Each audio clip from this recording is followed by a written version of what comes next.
2 number प्रश्न पर ध्यान दीजिए।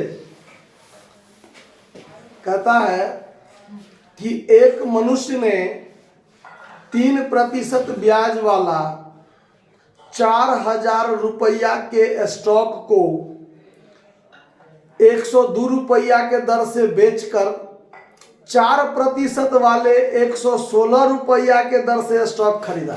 यानी एक स्टॉक, उसके पास जो स्टॉक था उसको 102 रुपया के दर से बेचा और फिर वो उस पर जो बेचा उस पर 3% लाभ मिलता था, और फिर बाद में 116 रुपया के दर से नया स्टॉक खरीद लिया उसी पैसा का, और 4% वाला खरीदा।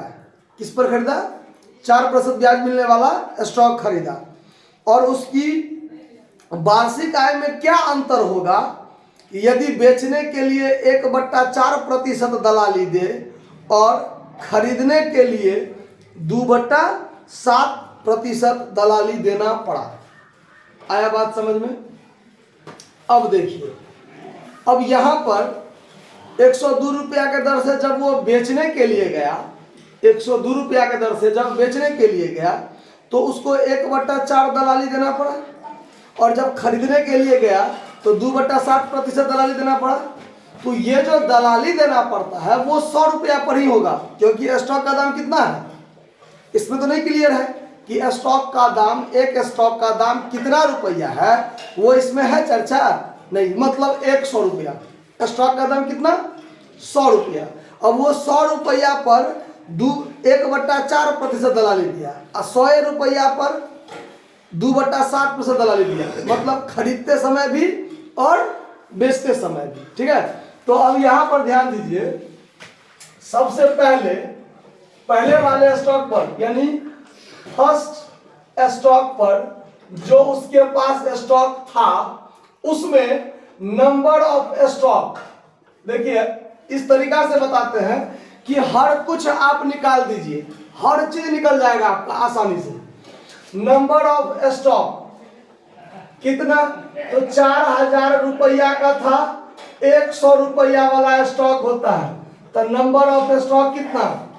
40 स्टॉक हुआ ना। एक स्टॉक पर प्रॉफिट पर स्टॉक, प्रॉफिट पर स्टॉक, प्रॉफिट पर स्टॉक, उसको कितना प्रॉफिट होता था पहले में?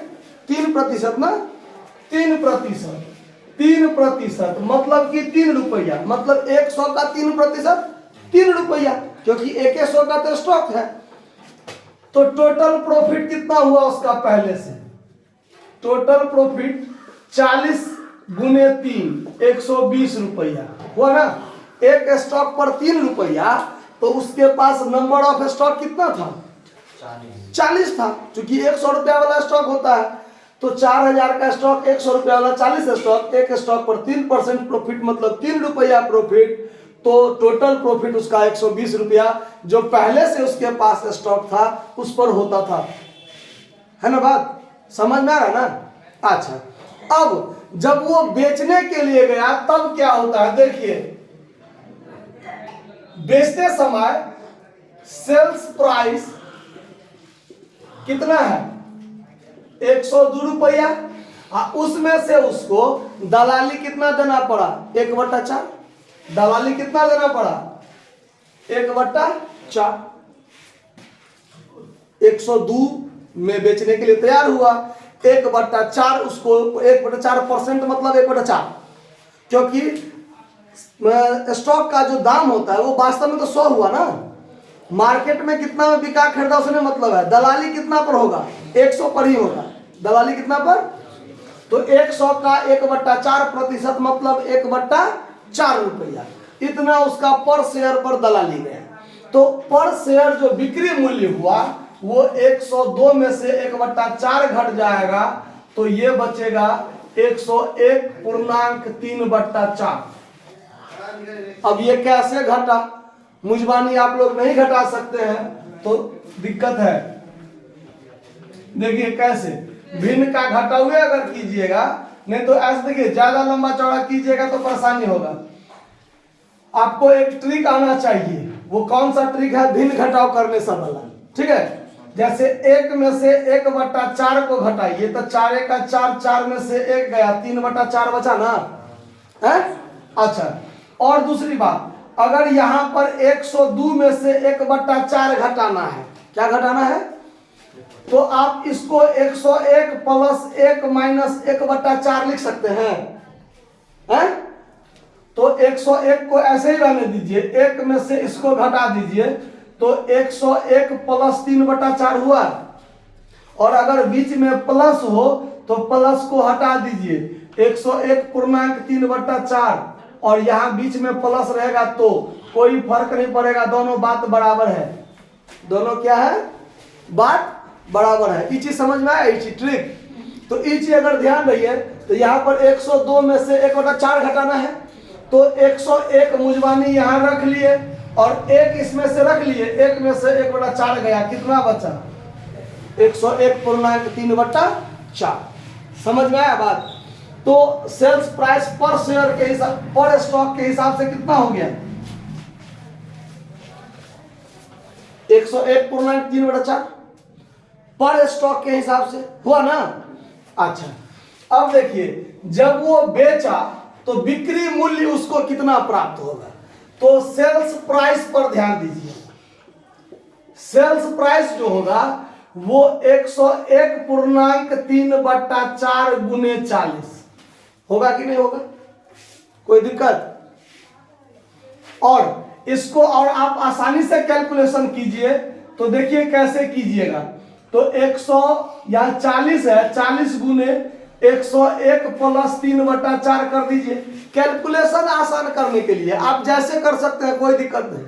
कैलकुलेशन आसान करने के लिए 40 गुने 101 + 3/4 कर सकते हैं ना, क्योंकि यहाँ पूर्णांक है, तब यहाँ पर बीच में हम प्लस दे सकते हैं, कोई दिक्कत नहीं। अब इसको गुना कर लीजिए तो 4040 होगा, और फिर प्लस इससे ही कटेगा, इससे इसको काट दीजिए तो 10, 10 या 30, यानी 4070 हो जाएगा आपको बिक्री मूल्य। कौन सा मूल्य, क्लियर हो रहा बात, कि कोई शंका हो तो दिमाग में पूछिए।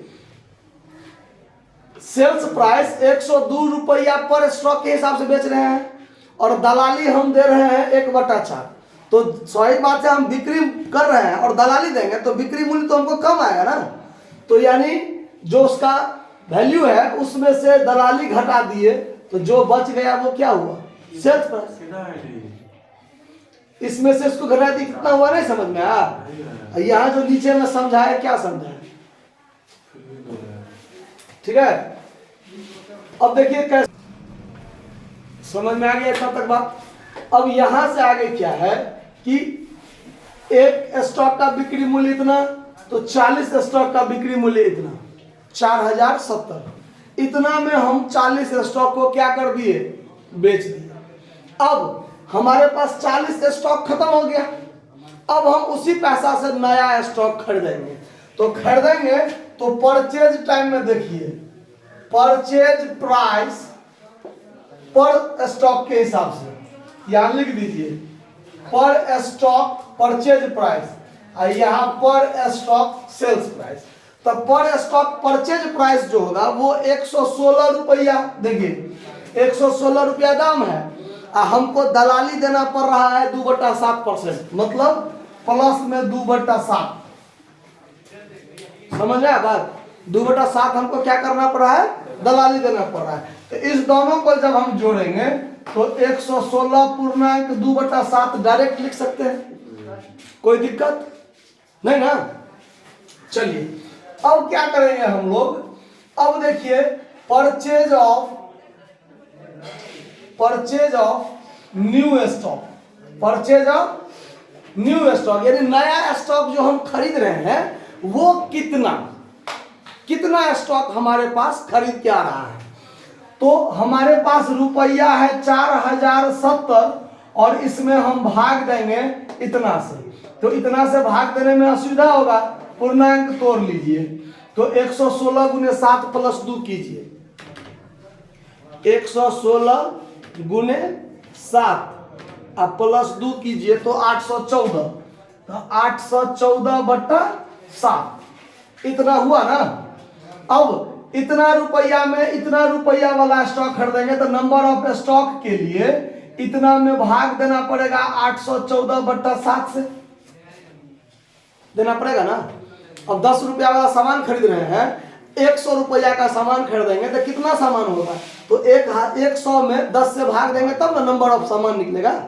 तो इसलिए अब यहां पर 4070 गुना 7 और बट्टा 800 क्या कर दीजिए 14, कैलकुलेशन हो जाएगा। अब यहां पर आप कीजिए 4070 गुने 7 बराबर 28490, 28490 भागा 814। अब इसमें 814 से भाग दीजिए, भागा 814 कर दीजिए तो 35। नंबर ऑफ स्टॉक आपको 35 स्टॉक हुआ, यानी नया में 40 स्टॉक को बेचकर जब आप इतना रुपया वाला स्टॉक खरीदे तो आपको नंबर स्टॉक की जो संख्या हुआ वो कितना स्टॉक खरीद पाए आप, 35 स्टॉक ही खरीद पाए। और अब जो आपको प्रॉफिट ऑन न्यू स्टॉक जो हो रहा है वो 4% मतलब 4 रुपया पर स्टॉक के हिसाब से। तो टोटल प्रॉफिट जो अब होगा आपको, वो 35 गुने 4 रुपया मतलब 140 रुपया। कितना रुपया, 140 रुपया। और पुरनका वाला स्टॉक पर आपको कितना रुपया प्रॉफिट होता था, 120 रुपया। और नवका वाला स्टॉक पर आपको कितना प्रॉफिट हो रहा, 140 रुपया। तो इंक्रीज इन प्रॉफिट हुआ कि नहीं, इंक्रीज इन प्रॉफिट 140 में से 120 घटाइए, यानी 20 रुपया आपको मतलब जो है टोटल लेन देन पर फायदा हो रहा है। यानी पुराना वाला स्टॉक आप बेच दिए, नया वाला स्टॉक खरीदे, उसके कारण आपको 20 रुपया का आमदनी में वृद्धि हो गया।